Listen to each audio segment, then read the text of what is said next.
Welcome back, everyone. After last week, you should have a greater understanding of the law of superposition, and most of you have already turned in your assignments and you attended class last week, so you should have a greater understanding, but you should also have your literature review matrix began for your animal of choice.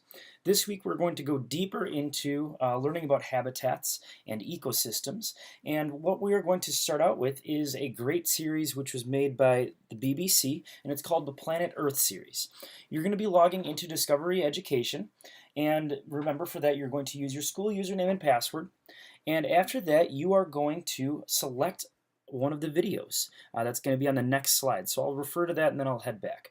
There are many different videos and they're on all different ecosystems in the world, but you get to choose that, and I would choose the one that involves the animal that you've chosen so that it can help you understand how that animal might interact within the ecosystem, and you can learn to understand that ecosystem a little bit better. After that, what you're going to do is you're going to create a Google slideshow, and that should be titled the name of the habitat you chose. So for example, if you watched the video on the jungle, your slideshow should be called The Jungle. And that helps me understand and your teacher understand which one of those videos you watched. In that slideshow, I want you to create a title page. You should also have a habitat page.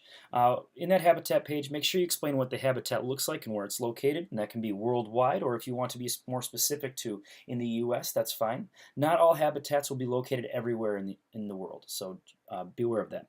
Also, make sure that you include a picture of the habitat or a video. This is to help stimulate the senses, but also so that it helps me understand that you know exactly what it should look like. Then you should have a page that describes at least 5 different animals that are found in that habitat, and also a page that has at least 5 different plants. Make sure that you include not only what those plants and animals are, but also include pictures of them from Google or a different source. Lastly, make sure that you use EasyBib to cite the sources in your presentation. So there should be a bibliography page. If you need help with that bibliography or how to use EasyBib, which you shouldn't, but if you do, just a reminder, go to Blackboard, and that would be in your orientation. For your math connection this week, it won't take too long, but all you're going to do is you are going to write the fraction of the videos that you watched from the previous slide. So if you really enjoy it and you watch 3 or 4 of them, make sure you're writing a fraction, and make sure that you're writing it in simplest form.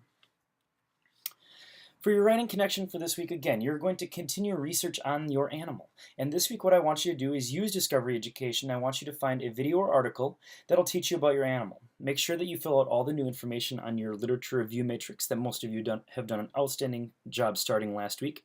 And then I also, after Discovery Education, want you to find one more article or reading about your animal and put that in the matrix. So by the end of this week, you should have facts on where the animal lives, what your animal eats, what your animal looks like, how your animal interacts with other animals, and definitely understand if it's endangered or not.